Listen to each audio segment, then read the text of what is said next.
In truth, I prefer speaking with kuuhenki rather than humans.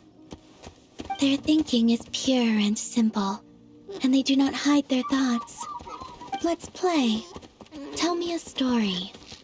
I want to sleep. There's something nice over there. Seen through their eyes, the world is simple and beautiful.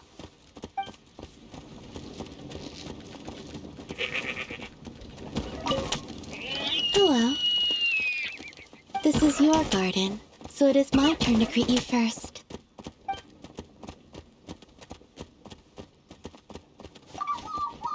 Sure.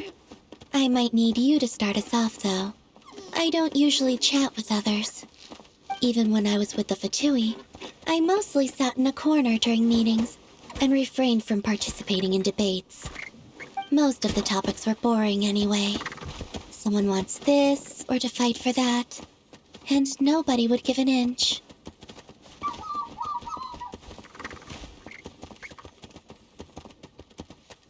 More vexing was how they would sometimes seek out my opinion.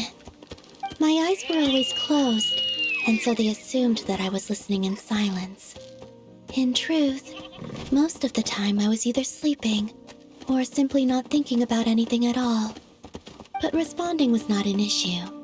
At times like those, I would pick one of the questioners and indicate that they were right. That always did the trick. If Regrator or the Rooster were arguing, I'd side with the latter. And if the Doctor and Arlecchinowere were locked in a debate, I'd pick Arlecchino. The captain was always in the right, and while Sandrone could be quite stubborn, she was generally right as well. And if the captain and Sandrone were to ask me at the same time? That was quite rare. And were it to actually happen, I'd say that both sides had a point. They're both very independent-minded. My opinions would not alter their judgment. What did you want to talk to me about again? Is that so? Well, I'm glad you're enjoying yourself. In truth, I prefer speaking with kuuhenki rather than humans. Their thinking is pure and simple, and they do not hide their thoughts. Let's play. Tell me a story. I want to sleep. There's something nice over there. Seen through their eyes, the world is simple and beautiful.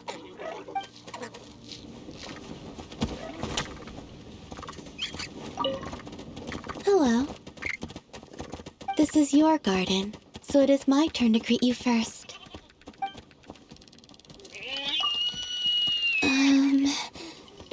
I'm already here as your guest.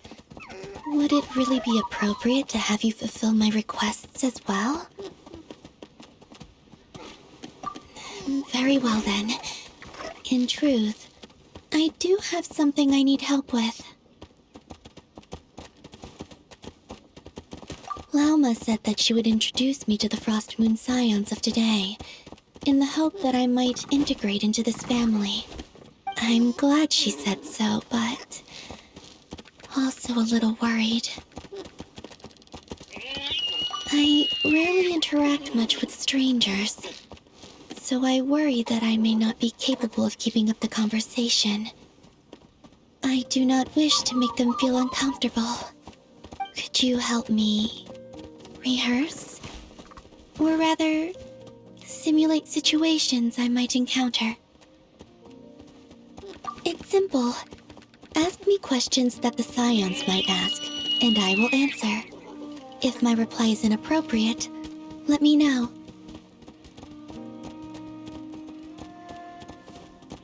I know, but this is a rare opportunity, and I wish to get along better with them, so then let's begin.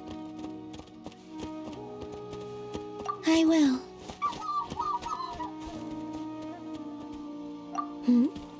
I'll travel, won't I? That means I'll leave. Oh, I see. I will be clear. Sure.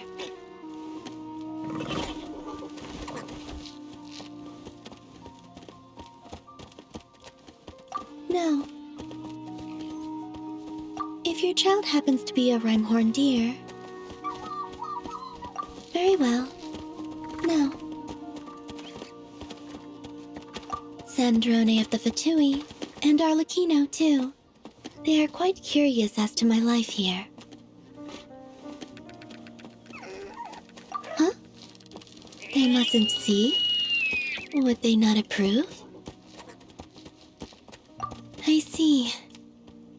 In that case, I'd like to invite Malaus, Mr. Albedo, and Miss Nicole. Malaus and Mr. Albedo are talented artists, while Miss Nicole is a gifted writer.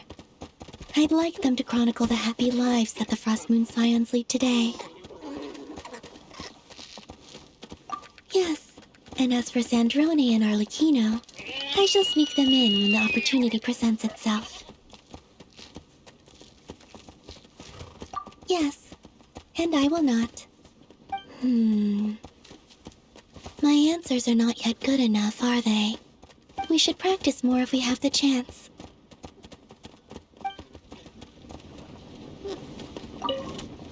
Hello. This is your garden, so it is my turn to greet you first. Good morning. May you find success in your journey today. Though the moon has now hidden, this blessing will stay with you on my behalf.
Instead of confining themselves to the heavens, God should broaden their horizons in the world below.